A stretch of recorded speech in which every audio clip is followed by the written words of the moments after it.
Hello plant friends, my name is Victoria and you're watching Plantastics. Today we're going to be talking about peonies. I am in zone 8B and miraculously I have gotten peonies to bloom. Peonies blooming in the south is kind of something that I couldn't find any information on, so I took it upon myself to experiment and try to figure out what would and wouldn't work, and over the course of 5 years I have found a solution. So I'm just going to go over briefly how I plant a peony, how I care for them, and I'm going to show you kind of like a progression of how they start sprouting to the point to where they're blooming. So I'm going to show you a peony tuber first. Okay, so peonies and dahlias are very similar because they have eyes. Well, what are eyes? Eyes are basically, my understanding of them is where the growth is going to come out. So you can see here we've got quite a few. So we've got all these little points here where growth's going to come out, and sometimes the first growth that comes out you can see a bud. So I'm going to show you what that looks like because I have two other varieties that will be blooming. I have one peony that has 10 blooms on it and more coming up, so it's got 10 plus. So you can see this. So the secret to success is how you plant these, because if you don't plant them at the right depth, they will rot and they will die. So come with me to the garden and we're going to plant this one really quickly. So you're going to scratch the surface and plant this very, very shallow, so that way it can experience the cold in winter.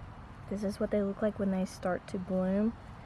If you use your imagination, it kind of looks like a lion with a mane. And this one's going to have a pinkish red. Now there's several of them here. And this area here gets full sun, but right now it's in the shade of a pine tree. And then I've got some astilbe here leafing out, and here are the others. So can't really see if there's a bloom or not. And then sometimes the first time they leaf out, they don't bloom at all. So sometimes it's just kind of a fun surprise. Here's another one. It's not looking like that one's gonna bloom, or that one. And here it's too early to tell what's gonna happen with this one. So you saw what they look like when they're teeny tiny buds just emerging from the soil. This is what they look like a few weeks later. So you can see those buds are further along and they're a little bit larger. So it's kind of like really rewarding for them to get to this stage, because sometimes they will dry up and fall off before they get a chance to bloom. So you have to be careful with that. Today is March 26th, and as you can see, I have gone ahead and added a tomato cage. That's what I have available in my area. And you can see that it has gotten really tall. So we're about a foot tall at this point. And you can see you've got these kind of like what I'm going to refer to as primary buds. But we also have some more that weren't there when I first pointed the flowers out to you. And they're right in here, if my camera will focus. So you can see they're kind of just popping up all over the place. This one's more easy to see. There's one popping up there. And then we've got two more along here. I hate that my camera's not focusing. But you can see they're there. And then there's one there as well. So it's not just 10 anymore. I haven't really taken the time to try to count how many there are now, but I think it's safe to say that there's more than 10. Okay, so this is the thing that everybody loves, the flowers. So here I have a time lapse of the Sarah Burnhardt peony. The flowers actually last around a week or two, and then they are done. Here we are, and it's been a month since we had our beautiful cloud fluffy blooms, and you can see the petals have fallen off and we're left with this. Depending on the variety, you're going to want to deadhead after it blooms with that first flush. Sarah Burnhardt is not a continuous bloomer. It sends out blooms early spring and then it's done. It's not going to bloom again until next year. So here are some things to do if you do have a variety that blooms continuously, and that is deadheading the flowers.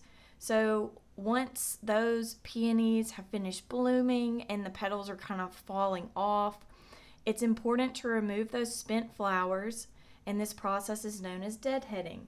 Plants are trying to reproduce normally when they're blooming, so if you deadhead and remove those spent flowers, it's going to continue trying to bloom and produce seeds. But if you leave those spent flowers on there and it is a continuous bloomer, instead of putting out new flowers, it's going to put all of its energy into creating those seeds.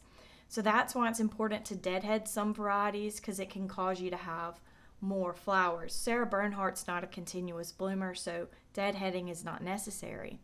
Something else that you can do is you can cut back the stems. As you can see, they're not the most attractive thing you've ever seen, so you can remove those and kind of just throw them into your compost.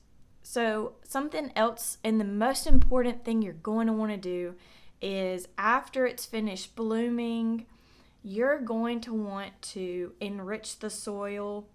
And if you want, before that and while you're doing that, you can divide the plant. So here is a slow release fertilizer, and it's really important to fertilize your peonies because, like all plants, they need proper nutrition and nutrients to grow and bloom. So you can see these teeny tiny pellets in here, and I put those around the base of the plant, and as it rains and as I'm watering the plant, that is going to slowly release all of the nutrition into the soil. So something you may not know is that the peony is actively creating those flowers right now underneath the soil. So that nutrition that you give it right now, late summer, early fall, is going to allow it to have even more nutrition for those new blooms for next year. Some people, they forget to do this step, and I guarantee that if you remember, you're going to have twice as many blooms in the future. Thank you so much for watching. Be sure to like and subscribe and turn on that bell notification so you never miss another one of my videos. I'll be seeing you next time. Goodbye.